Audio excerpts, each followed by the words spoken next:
Oh my gosh, guys, we're here. We're here. It's that time of year.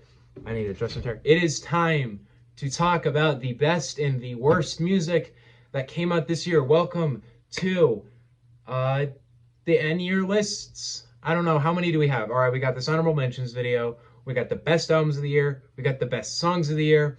We got the worst albums of the year. We got the worst songs of the year. So for the next 5 days, we got one video coming out every single day of me in the same room, in the same fit, everything, of me talking about some of the most notable music to come out this year. Now, this was a weird year for me because I didn't listen to as much music this year as I did last year. I listened to about like 100 albums last year, and this year my total number here on this list is 77 albums. So not nearly as much as last year. And I kind of panicked last minute and I listened to a ton of shit I didn't get to before.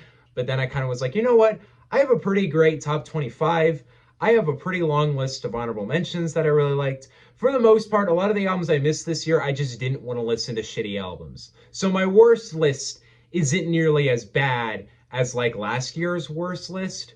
It's still pretty bad, but it's not as bad. So I got to go through all my favorite albums this year that are not quite in the top 25 best albums of the year. I don't know how many we got here. It looks like we have like 15. I don't know. So albums. I'm gonna go. Now I'm not gonna go too in depth with each album, but yeah, these are some of my favorite albums of the year. It was a pretty good year overall. There were tons of albums that I really enjoyed that just really stuck out to me as great works of art. Total in the best albums category with this video and the actual list itself, we're going to be going through 42 albums. Now, technically, based on this ranking, they are in order, like of 42 to 1, but it's kind of shaky for me, so kind of in order. Just take it. The last album I'll talk about here is my favorite honorable mention, and the first one I'm going to talk about is my least favorite honorable mention, if you get what I'm saying. We're going to start this list off with Nas's Magic, which isn't technically a album from this year, but I didn't get it in last year's honorable mentions, so I promised I would do it in this year's honorable mentions, and I did not forget. Nas's Magic was one of my favorite albums of last year, but it just came out after the list was done, so I couldn't add it to the list. But thankfully this year, nothing that didn't happen again. This is a great album for me. I really enjoy it. All tracks are really solid. Hit Play and Nas were great together. It's another great addition to it. I just talked about this album on my ranking of all Nas albums, and I have a reaction for it if you want to go check it out. But yeah, it's a great album, and I really enjoy it. Anyway, let's get into actual 2022. I forgot the year. 2022 albums. I'm going to start with Midnights by Taylor Swift. I will say this album did grow off me a little bit after it came out, but in the end, the production is pretty solid on this record. It's a pretty well put together, consistent record. As much as I wish she was more creative and more inventive on this record, I enjoy quite a lot what Midnights had to offer, and overall, it was a pretty fun experience. Capri Songs by FKA Twigs, not inherently her best work, but it is a pretty fun album or mixtape that continues to show her experimenting and trying new things. I don't think it's nearly as out there and adventurous as some of her previous work, but I do really enjoy this record overall. Digital Roses Don't Die by Big Crit. I've actually seen this on a couple worst albums of the year, and I don't see it. I really fucking love this record. It's the most southern Big Crit album yet. He basically takes the sounds of like southern, like thick R&B with his own style and creates a pretty quick, like 30-minute album that is super enjoyable, super great, and is probably one of my favorite albums in his catalog up to this point. It's not nearly as adventurous, obviously, as, what is that? Forever's a Mighty Long Time, but it is a really solid one.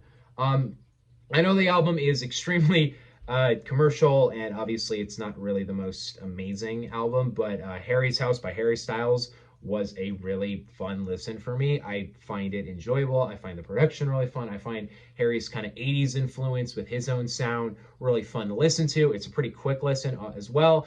As overplayed as this album got, I genuinely enjoyed what Harry's House had to offer, and I know I might get shit for putting probably one of the biggest albums of the year on here, but I don't give a fuck. I like this album. 38, I got, or not, technically it's 38, but next I got Smithereens by Joji. This is another album that I don't really get a whole lot of love, that I feel like it deserved a little more. I liked how laser focused this album was. It was a pretty quick, like 20-minute album, but there were tons of really solid cuts on it.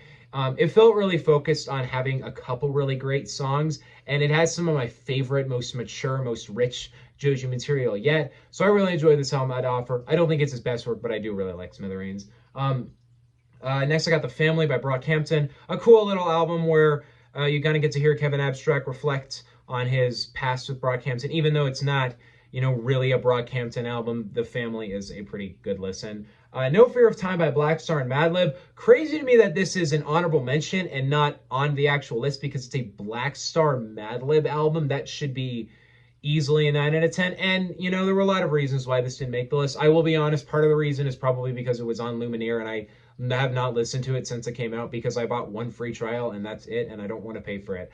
But overall, yeah, I do like this album. Obviously, the combination of Black Star and Madlib, they can put in the bare minimum effort and it would be really enjoyable. The beats are really fun. The rapping and the obviously the duality of this legendary duo is really fun to get through. Obviously, it's not the greatest album and it could be a lot better, and I think their debut is obviously infinitely better, but I do enjoy this one. Sing Me a Lullaby, My Sweet Temptation by the Suicide Boys is yet another great album where they continue to keep themselves really grounded in the very underground raw sound that these guys were founded on. Despite the immense success they have seen, they are still keeping themselves very grounded in their sound, in their lane, and I really enjoy that. I feel like a lot of artists, when they start out with the humble beginnings that the Suicide Boys start out with, then get to this popular state, they just go all out in the mainstream shit. And Suicide Boys has kept it very raw and very themselves, and I really enjoy that. They have very much defined themselves as a duo, and I love what they're doing at this point.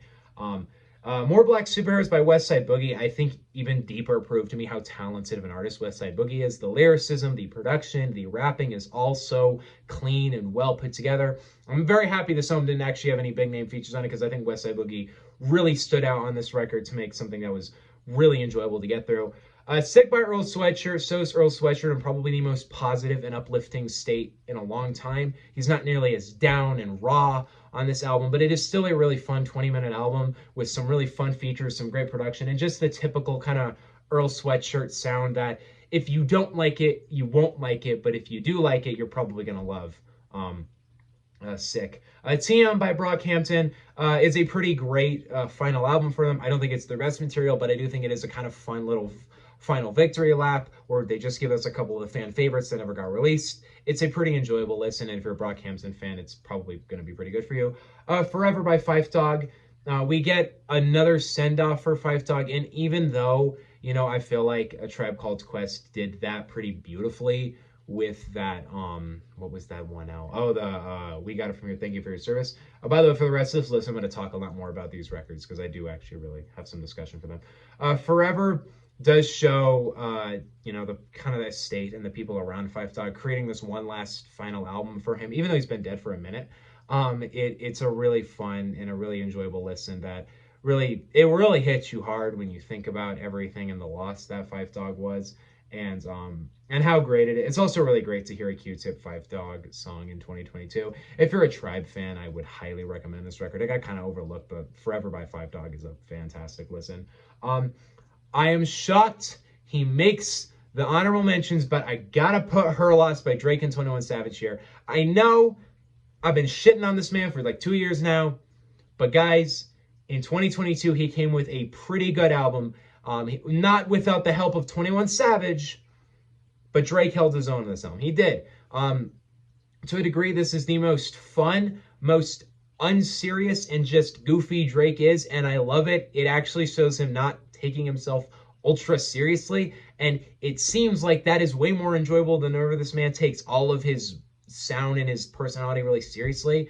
He kind of embraces how he's a bit of sometimes made fun of, and he kind of embraces that, and it's really fun on this record. And 21 Savage just kind of anchors him to keep these tracks consistent, fun, not dragging out, even though I would say I think Her Loss could be a good amount shorter. I don't think it needs to be an hour long. I enjoy a lot of the camaraderie these two have on this record. It's fun, it's enjoyable. The mixing could definitely be better on some tracks, and the overall kind of flow of the album could be better. It feels a little mixtapey to me, but it's easily the most I've enjoyed a Drake project in like a fucking long time. It's probably my favorite since if you're reading this.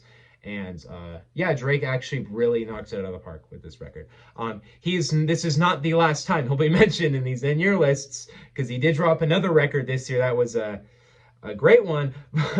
But yeah, this was a pretty good moment for Drake, and it was the most I've ever felt like a Drake fan since like 2015.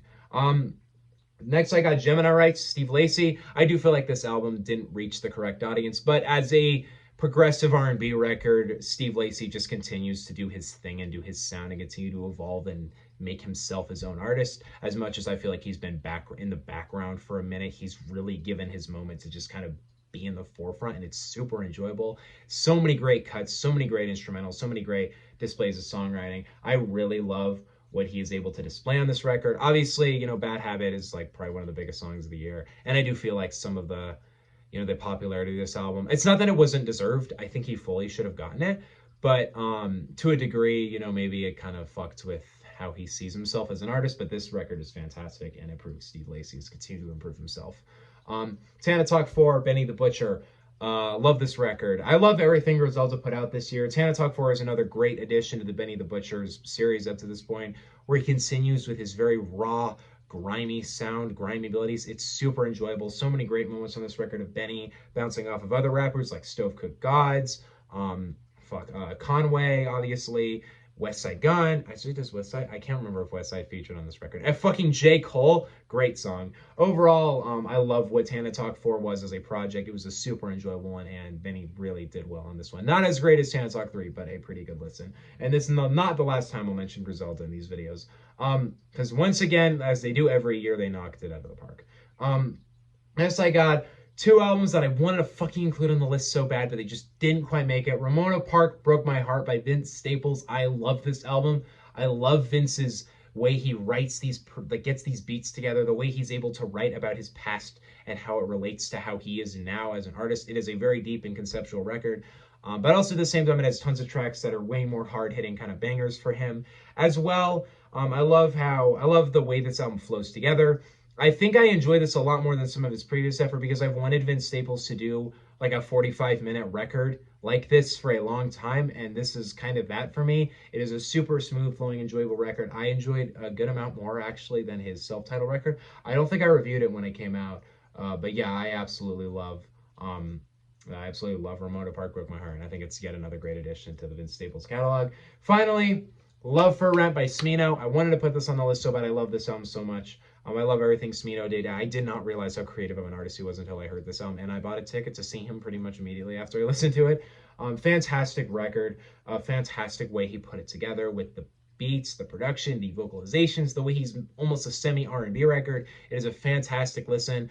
Even on a song with J. Cole, he like really fucking holds his own, and overall it's just a great listen, and I love what Smino was able to bring to the table with this one. So yeah, Love for Rent is a great one. But yeah, that is all of my honorable mentions. That I don't know how many albums that was, but that was a good amount of albums. There are definitely some. That's not every record I liked this year. There were a couple. There were a couple albums that I know people are gonna kind of be like, "Hey, where was that one?" And they just didn't quite make the list. But there were definitely a good amount on this list. So yeah, next video will be the top 25 best albums of 2022. See you guys next time. Peace out. Bye.